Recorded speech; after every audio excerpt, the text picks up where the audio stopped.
Wouldn't it be nice if we could have an automated way of, when doing regression, having the computer tell us which columns of data in our regression variables we could reasonably ignore without too much effect on our overall prediction error? So we're going to use a method called lasso to do that, and I'll show how we would set it up in Solver in Excel, but really we should be using R or Python or something that's official stats software.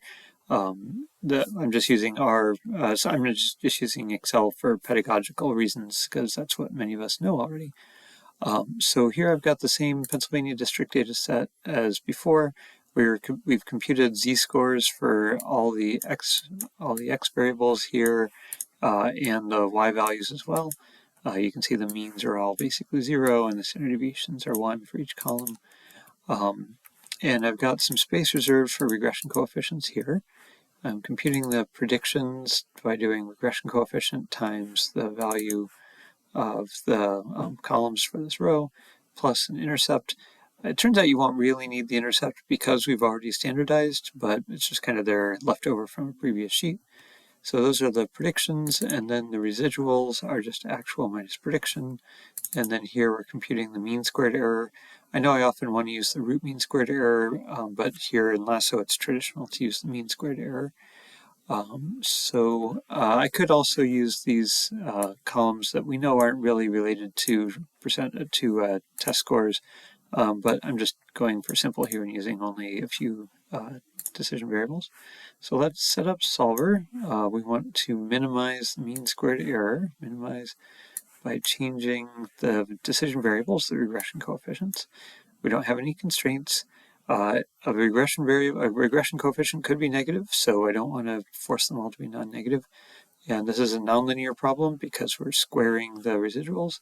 So we'll hit solve and set Solver found a solution. All constraints and optimality conditions are satisfied. And so this is basically the results we get from the regression. It's a little different because Solver isn't perfect at finding the true optimum, but we won't worry about that. So that got us a mean squared error of 0.52. Now, a student-teacher ratio wasn't very correlated with test scores when we were doing our initial data exploration, so maybe we could reasonably ignore student-teacher ratio, but how could we get that in an automated way?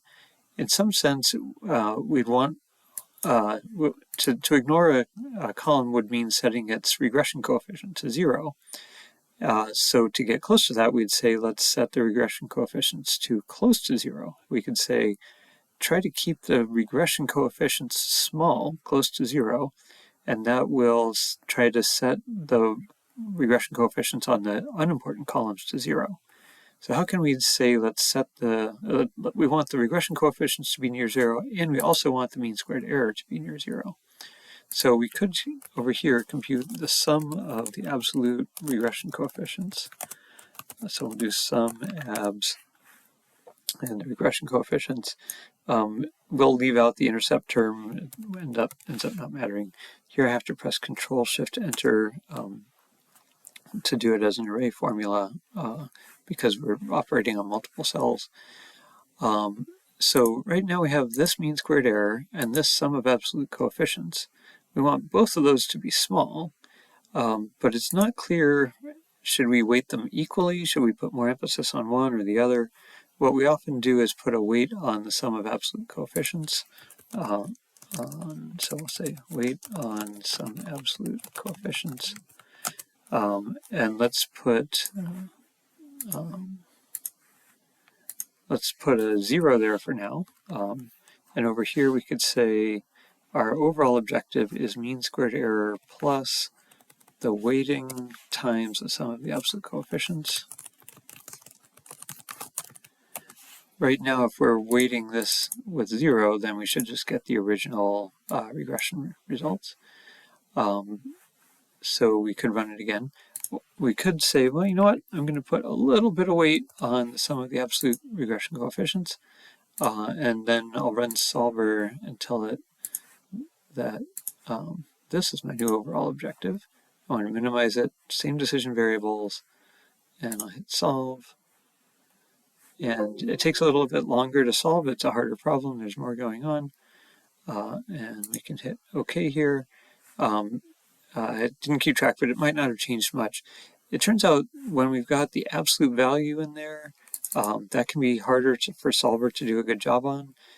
So it can do better if we start it kind of farther away from the solution, not horribly far away, and not all 0. That's another trouble with the point on the on the absolute value. So I'm going to start it at 10, 10, 10, 10, and Solver found a solution.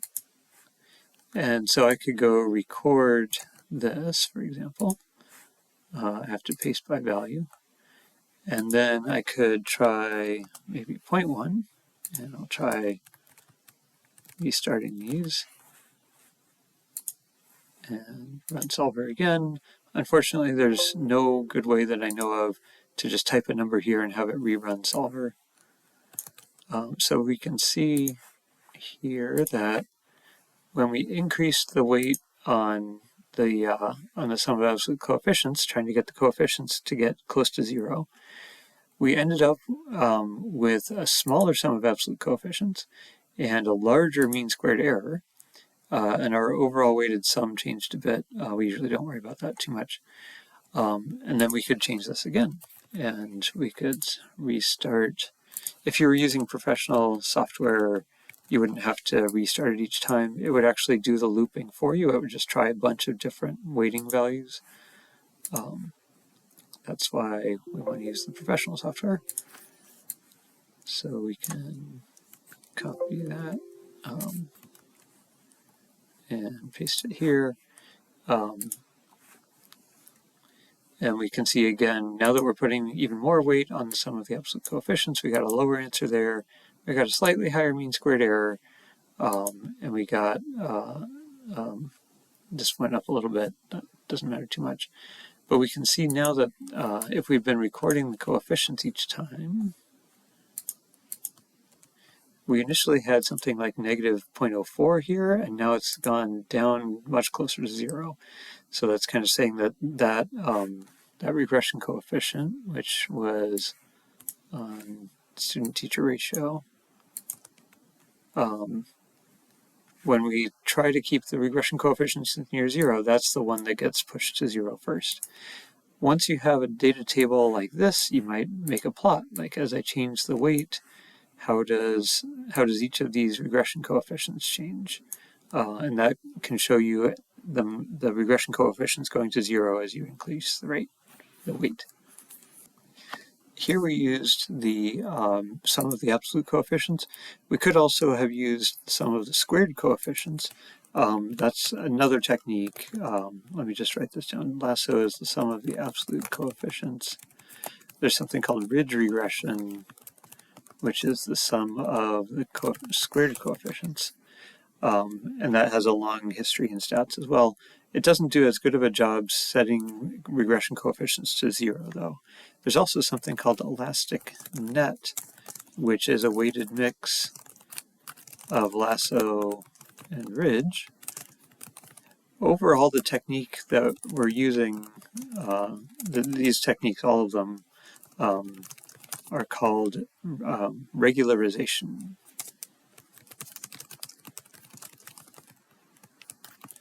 And you'll even see if you're doing neural networks, there's often a regularization parameter you can set, and you can set it for kind of the lasso part or the ridge regression or an elastic net.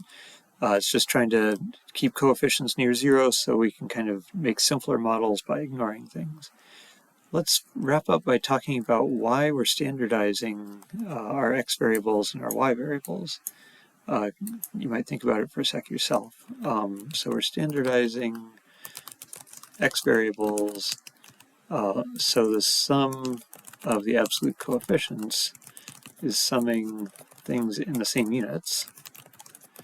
If the coefficients were in like test score points per dollar and test score points per % free lunch, then it wouldn't make any sense to add them because they're in different units. So we standardize the x variables so the coefficients are in the same units, and then it makes sense to add them. We're standardizing the y values, so adding the MSE and the sum of the absolute coefficients is summing unitless things. If we did test scores like 0 to 1600, then that would be massively larger than the sum of the regression coefficients. Or if we were doing things in kilometers and changed to meters, then the size of the mean squared error would change by a factor of 1,000, which would change its relative weighting compared to the sum of the regression coefficients. So again, we want everything that's a unitless so we can add it. And we're also doing mean squared error, not sum of squared errors. So the size of the overall residuals doesn't change with the number of data points. If we had 1,000 data points versus 10,000 and we just took the mean, the 10,000 data points would have a larger sum of errors, but would have roughly the same mean of errors. Having a larger sum of errors would make it change its relative scale to the regression coefficients. So we got to think about all these things when we're setting up an optimization like this.